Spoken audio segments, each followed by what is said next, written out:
Hello, Two Kept Men. It's time that things around here got a little trippy.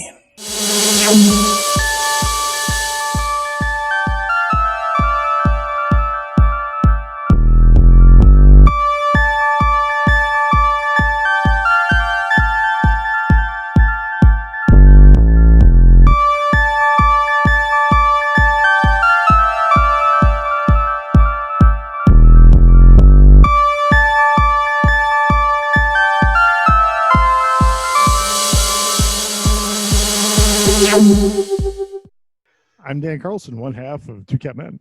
And I'm John Kadoff, the other half of Two Kept Men, and this is Primed for Horror. Today we have a kind of a special production.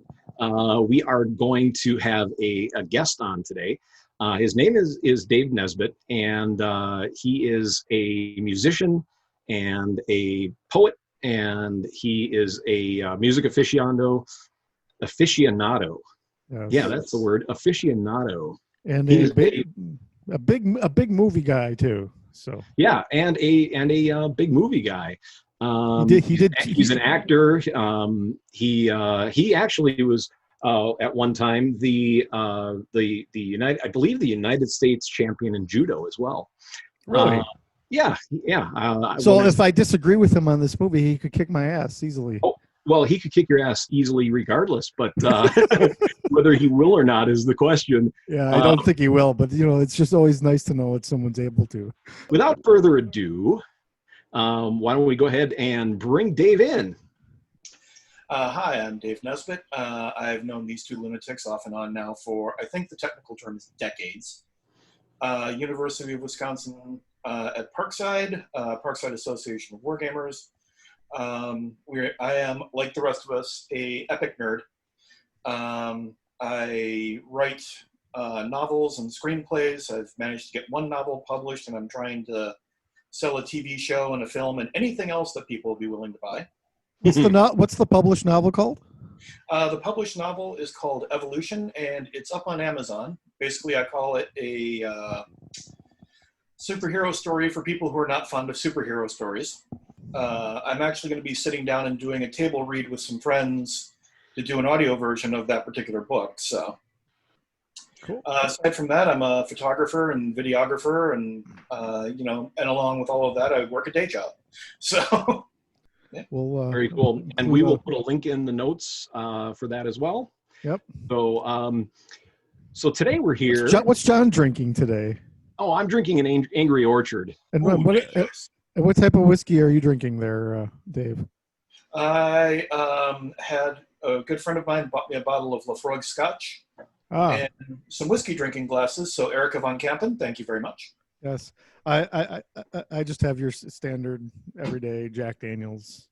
Look, on the list of day-to-day drinking whiskeys, you could do far, far worse than Jack Daniels. Yeah, but when you stick it in with Sprite, it's just like a cup of urine. Mm-hmm. Pretty much in appearance. I'm not going to make any comments on the taste. All we're going to do is get in trouble. No, I don't know about I don't have much knowledge about the taste of urine yet. But the day's young. You never know. Right. Yeah. So Dave actually chose the movie that we're reviewing this week, Beyond the Black Rainbow, the first film by what's his first name? Cosmatos. Cosmatos. He's the son of the director of Rambo: First Blood Part 2. And also, he was this is a long ongoing debate in the film community, but he was the listed director as Tombstone. But that makes sense though. Sorry, it makes sense because they did say that he paid for Beyond the Black Rainbow with royalties from the sales of DVDs of Tombstone. Yeah, and there's been an argument as to who did the bulk of the directing on Tombstone, whether it was George Cosmatos or Kurt Russell. But really? Yeah, really. Wow. Look it up. There's an ongoing debate on there for quite some time. Basically, Kurt held off on saying that he had anything to do with the direction of Tombstone until after George had passed away. Oh. And I think there might have been like Directors Guild rules or something that needed to be followed. There probably are. I mean, I've heard rumblings that Stephen King never actually directed Maximum Overdrive, that he showed up on set one day, it was too difficult for him, and somebody else took over. But that's just a rumor. I don't know, but it sounded it had the ring of truth to it when I heard it. To me, yeah. anyway. It's like the ongoing. There's so many arguments over who directed Poltergeist, because Tobe Hooper's name obviously is under the director's credit, right? But a lot of people say it's a Steven Spielberg film. It looks and feels like a Spielberg movie through and through. I mean, oh, sure it does. We were actually discussing that on a previous episode. Yeah, oh, great! I always miss those. Cursed films, Poltergeist. If you're looking at our reviews. But so let's talk about the plot of this movie. I'll let Dave or John, whoever wants to go ahead. Dave, definitely go ahead. You have what is effectively the two main characters. We have we have Barry and Niall, yep, and Elena. Yep.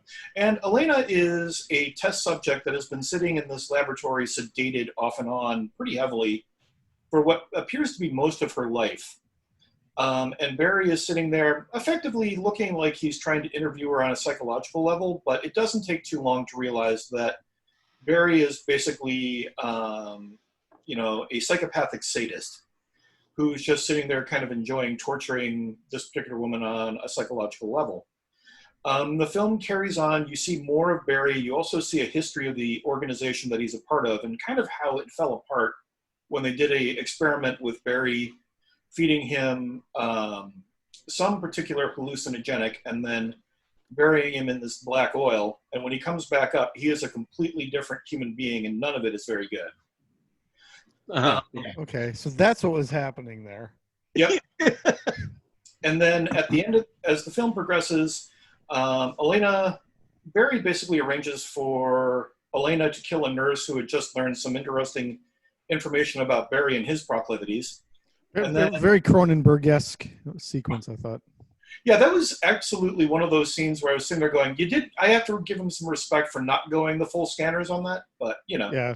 Well, you still get a head exploding. You got about a quarter of scanners there, I got the distinct impression that that Elena had mental powers, and that she could cause damage mentally, like she had psionics basically. Well, what I sussed out from, and I cheated, I read a lot of plot synopsis online because I'll be honest, I was I was scratching my head a lot, but there's that pyramid shape thing that we see throughout the movie, and apparently that's being used to suppress her psychic abilities.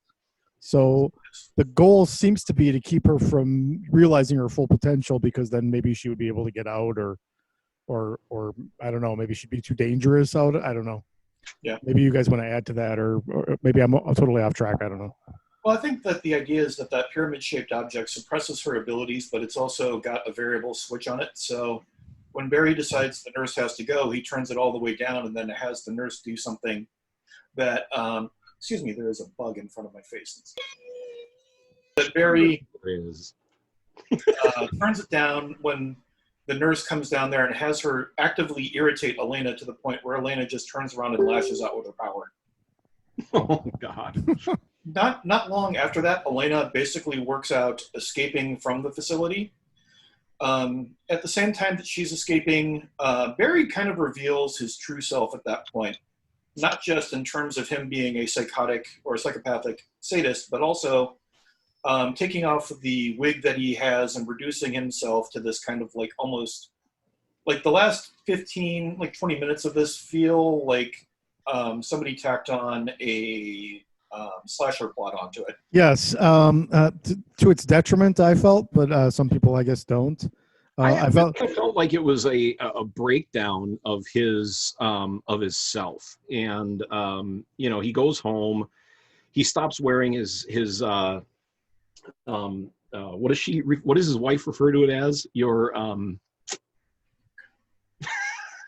is that his wife? I got yeah, that's his wife. She refers to an appliance. you're not wearing your appliance. And also the context that he takes out and reveals that his eyes are pretty much this greenish, weird black, depending upon which way that you're looking. Right.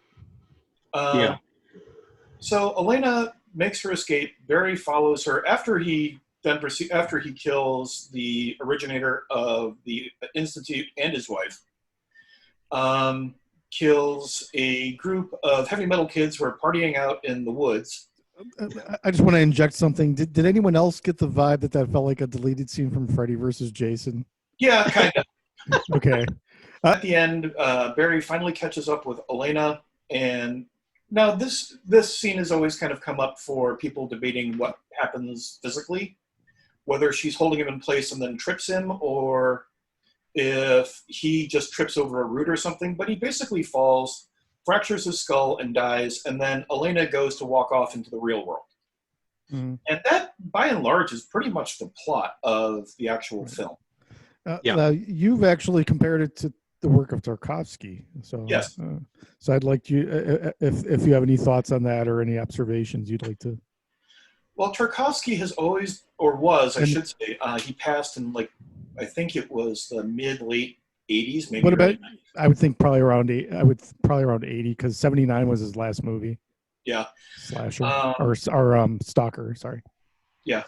But Tarkovsky has always had this element of, in his shots, lingering on them and making them something that you kind of find yourself enveloped in and become more and more a part of. Like the shot itself becomes less about the shot being an establishing part of the story and how it is that the shot basically affects you as a viewer. And one of the things that I noticed very, very early on the first time I watched this was that Panos was really, really holding on to shots for way longer than I would normally have thought. That I'd agree with. And in a weird sort. Okay, now keep in mind this film plays to my own particular retro sci-fi. Mine too. Yep. I don't know if John can verify. I'm heavily into that kind of synth music. Yep. I love everything about the aesthetic qualities of the movie are right in my wheelhouse. Yeah. So, and to me, it's something where Tarkovsky is sitting there, and not Tarkovsky, but Panos is sitting there, and he lets his shots take their time and help to create the sense that the world that he's making is something that both the character and the viewer really can't escape. And it's something that you see. And what's interesting to me is that you can see the pace of the shots actually pick up. Not dramatically. It doesn't turn into fast cut cam or something, but he stops lingering at about the 2/3 mark, and then it just kind of progresses on a bit more. I mean, there's still some long shots, but not nearly as much as there are in the first. But that goes with the visual storytelling dynamic of that last half of the film. Well, actually, yeah. Sorry, go ahead. Basically, I really enjoy that aspect. The soundtrack by Jeremy Schmidt had just a really, I mean, it pulls you in to, I guess the feeling of what you're watching, and then those long shots, like Dave said, it really makes you. It envelops you, and it along with the music, it gets you to really kind of get into that shot and feel it and start to become part of it. It's like life isn't like a film. Life is long shots. That's all you do all day is you take long shots of stuff. And so I think that for a lot of people, short shot here, but I need a long one. But you're so used to long shots that I think movies help you get out of that a little bit by jumping very quickly between scenes. But it really kind of makes you, puts you into this whole feeling of that that Elena has been there for a long time, and that she, that sadist, that sadist analyzation is really important, that you do feel like it's going on and on and on, because without that, I think you lose a little bit of a feeling of the film. So I really like that kind of thing. And I was under a couple of different influences at the time when I watched it. the first time. The second time I tried to watch it without because I wanted to actually get the the main gist of the story. But the first time I watched it, it was just like everything made complete pure sense to me. I actually, I actually came at this movie. I didn't like it, but but having it's not that I've changed my attitude or anything, but I do hear some of the things that you guys are saying and see some of, before I felt like some of the long shots were unnecessary, but now it seems like I can see that they have a purpose or at least an intention behind them. Yeah. And there's an element there. First off, and it goes hand in hand. We were talking about the aesthetic, whether it's synthesizer music or. And I don't mean to interrupt. I just want to throw this out there before I forget. There are a couple of moments with that music that are absolutely transcendent that I just fucking loved. Especially when the Daft Punk looking dude comes in. Yeah. That was great. I just wanted to throw that out there. Okay, go ahead. Oh God, yeah. I mean, there's such a great use of music throughout this film. Also, one of the things I liked about the elements in the film of like lighting, in that there are certain sequences where things are so heavily colored and lit in such a way that it's almost oversaturated. It's almost like an Argento Suspiria kind of deal. Oh yeah. And also the other thing I liked was, and because of the fact that, again, that late 70s, early 80s sci-fi look, the design of the film and the structures and such, I mean, immediately I was kind of transported to my childhood watching some of the films of that or TV series of that era. And it's pretty clear that he grew up on a lot of the same shows and films that we did, because you can kind of see the references as he's going through. Well, there's a lot of very obvious references to anybody who likes semi-obscure cult films. I don't know if any of you have seen Begotten. Yes. There's that black and white section is all Begotten. That whole scene was very Begotten. Then there's a couple of scenes. Well, the Daft Punk scene, and then just a lot of Suspiria vibe through the whole thing. I'm gonna throw out this bad joke that I kind of, when I was criticizing the movies, to me an action sequence in this movie is someone looking from left to right. There is, and again, the problem is that your expectation of the film is you come in expecting one thing and you see quite another, and that was something that I think that took a lot of people a little bit of time to get over. The first time that I saw it, I was so completely taken with the aesthetic and the lighting and the choices in terms of how the shots were done. That, and also I walked into it with no expectations. It just happened to be running and I caught it. Right. Yeah. Well, there's this shot in Stalker that I thought was really great. I actually rented it this week because you were talking about it. Yeah. But I didn't watch the whole thing yet. I'm still, even though I like it, I didn't get through it all yet. That's a film that needs to be digested in like bites. Yeah. but I love toward the opening sequence. It pans from the bedside table across the bed, and then you just in this one very slow shot, you get the whole notion of what situation the person's in, and that they're living in this kind of poverty and this kind of post-apocalyptic, very oppressive government sort of situation, and you get all that with just one shot. One of the problems I had with this movie, and maybe it's me, because some of the things John said actually clicked something for me. So I'm actually referring to my experience of watching it, but not what I'm starting to think now after what he said. But I didn't feel like I was getting any information with the shot, and I didn't feel like I was absorbing anything with the shots that were longer. Although John's point that it really drives home that she's been there forever and that's been her life, that never clicked for me. So that actually, maybe if I watched it again, that would.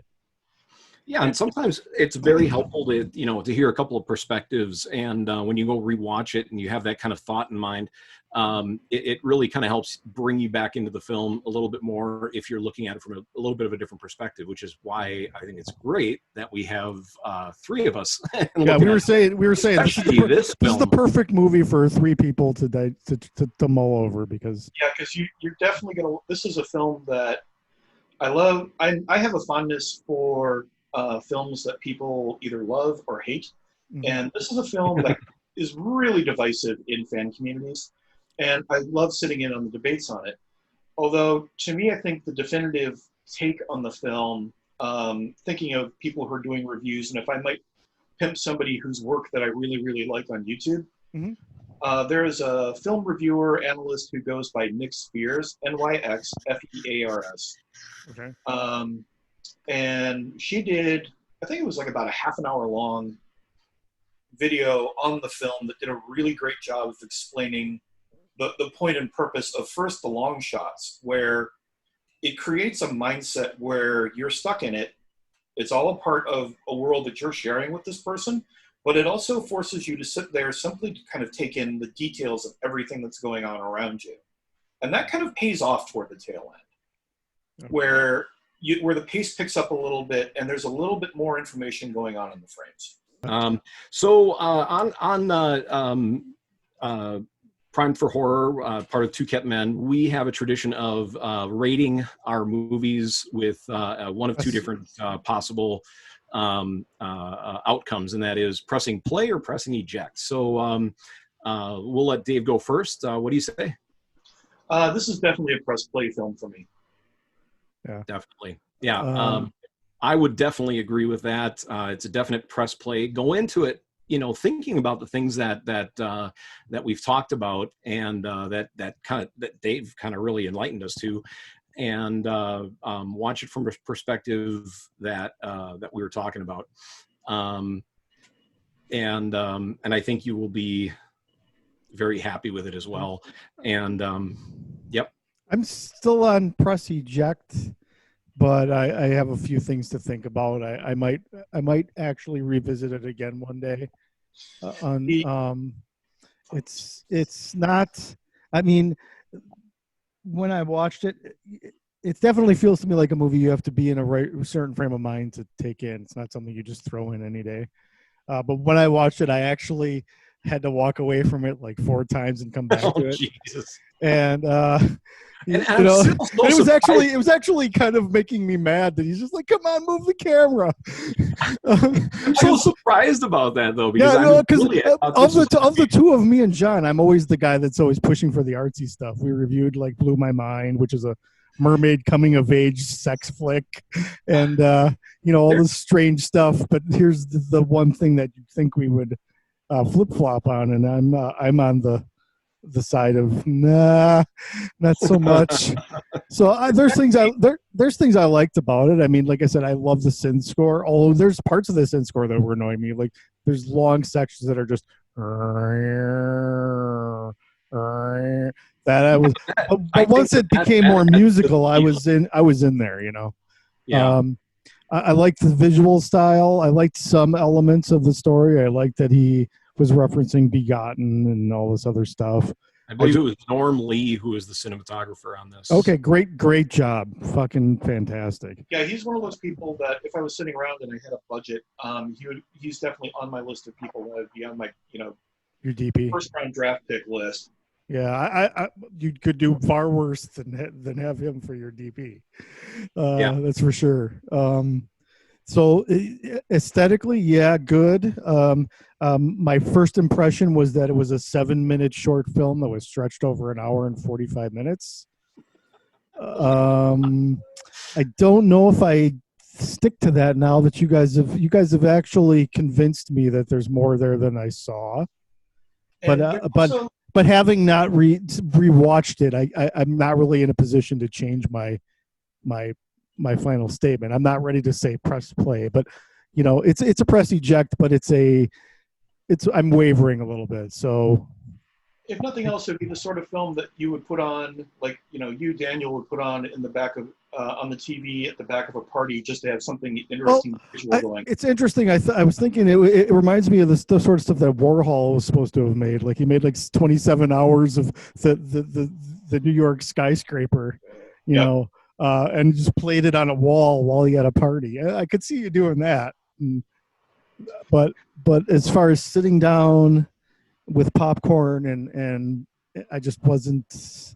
And I'll say Begotten is another movie that I admire but I hate.